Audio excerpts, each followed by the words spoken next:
Nothing is more clickable than a celebrity conflict. However, nothing is more important than the good versus evil, believers versus atheists culture war raging in America. Rock chose a side Saturday night. He's on the God Squad. All right, welcome back. Tomorrow I'm gonna bring all these guys back and we're going to talk about Chris Rock's new Netflix special. But we're going to end today's show with a fire starter about Chris Rock's special, so this can percolate and simmer overnight, and then we'll come back and have a great full discussion about his Netflix special. Before I get into this fire starter, though, I need you guys to hit the likes, hit the comments, hit subscribe. If you're on Apple, give me that 5-star review. All right, let's get this party ending. Are we ending? We're ending the show right now, so let's get the fire starter started. Despite the cursing, name-calling, endorsement of abortion, and celebration of lust and drugs, Chris Rock's Netflix comedy special, Selective Outrage, expressed a biblical worldview. In fact, when it ended after Rock closed with a tirade that repeatedly called Will Smith and Jada Pinkett Smith bitches, the 60-minute routine felt like the comedian's impersonation of Jesus' cleansing of the temples, the one that featured Christ overturning tables and bad-mouthing bankers. Selective Outrage lived up to its name. It was not a flash of anger. It was a controlled and calculated demolition of a culture turned antithetical to the one that cultivated Rock's meritocratic rise to stardom. Rock was justifiably outraged Saturday night. Woke culture threatens his way of life. Insistence on political correctness cancels entertainers who dare to bother the sensibilities of way too easily triggered. The 58-year-old Rock, the product of a working-class nuclear family with 7 kids, hammered an anti-victimhood message throughout his stand-up routine. He ripped American white men for claiming victim status. He blasted Meghan Markle, the light-skinned Duchess of Sussex, for whining about the royals' interest in the skin tone of her baby. Take a listen. Some of that shit she went through was not racism. It was just some in-law shit. Sometimes it's just some in-law shit. Cause she's complaining, I'm like, what the f*** is she talking about? No, they're so racist.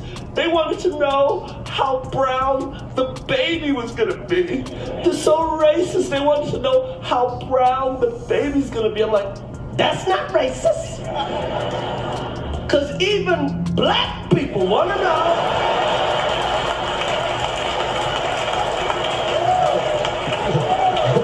how brown the baby gonna be. Shit. Ever since Will Smith walked on the Oscar stage to slap Rock, the super skinny comic has waged a one-man war against victimhood. Take a listen. I'm not a victim, baby. You will never see me on Oprah or Gayle crying. You will never see it. Never gonna happen. I couldn't believe it, and I love Men in Black. No. It's never gonna happen. I took that hit like Pacquiao, mother. Reviewers of Selective Outrage will focus on Rock's angry rebuke of Will Smith. Nothing is more clickable than a celebrity conflict. However, nothing is more important than the good versus evil, believers versus atheists culture war raging in America. Rock chose a side Saturday night. He's on the God Squad. Given the enormous amount of profanity Rock unleashed Saturday night, he sounded like a mashup of rappers Cardi B and Eazy-E. That assertion will sound crazy to many people. It's even nuttier considering Rock bragged and joked about paying for abortions and using his wealth to pursue sexual conquest.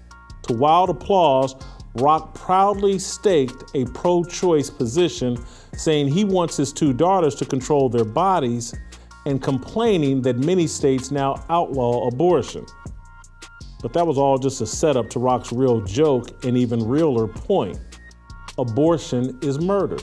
He kept telling the seemingly pro-choice Baltimore audience that he was on their side, but he also kept throwing the ugliness and immorality of abortion in their face. he compared abortion to a mafia hit. He feigned calling a doctor and asking, "Is it done yet?" Take a listen. So there's a part of me that's pro-life.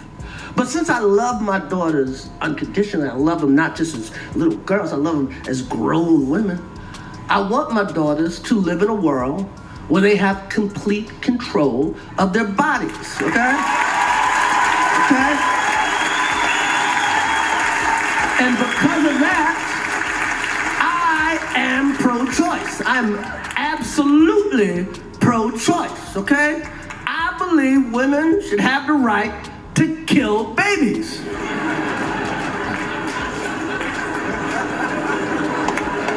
That's right, I'm on your side.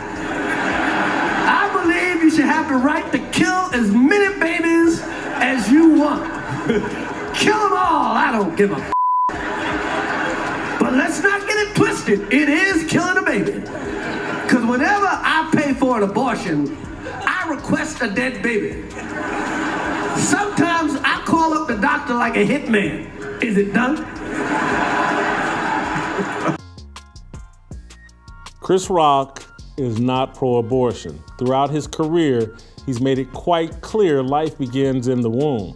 Saturday, he ridiculed the notion of women being allowed to abort their children up until the child's first report card. In 2005, a writer for Slate, John Swansburg, labeled Rock the William F. Buckley of stand-up. Of course, you remember Buckley, the conservative public intellectual and founder of the National Review. Well, Swansburg hated Rock's penchant for taunting women who use abortion as birth control. Chris Rock embodies the American dream. He, his mom, dad, and 6 siblings climbed the social and economic ladder thanks to this country's Judeo-Christian culture. On Saturday, Rock shared a story about his mom growing up during a time when Black people in her community often had to see a veterinarian to get their teeth pulled. He marveled that his mom now flies twice a year to Europe to visit her granddaughter at culinary school. Rock's Saturday night sermon included references to his humble upbringing, grateful spirit, and devotion to his daughters. The discerning ear noticed Rock lacing his bits with biblical wisdom. He trashed the notion that kids are born good and made evil and racist by their parents. Yeah, kids are born good? Only people without kids say that, Rock observed before sharing his older daughter's habit of biting people when she was a child. You think me and her mother taught her that? Rock asked. Christians believe man is born into sin, wicked by nature, and in need of Jesus Christ as Lord and Savior.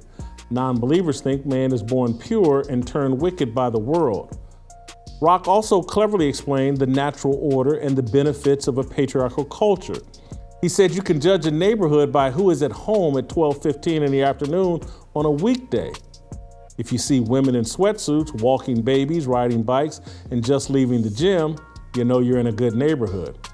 If you see men in sweatsuits, riding bikes, and lifting weights, you know you're in danger. Rock said it's not good when men aren't working. Rock ended his show revealing why he didn't physically respond to Will Smith's slap. Take a listen. And a lot of people go, Chris, how come you didn't do nothing back? How come you didn't do nothing back that night? Because I got parents. That's why. Because I was raised. Okay? I got parents. And you know what my parents taught me? Don't fight in front of white people.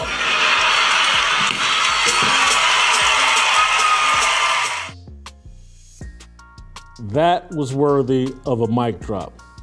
Chris Rock is the profane preacher comedy really needs.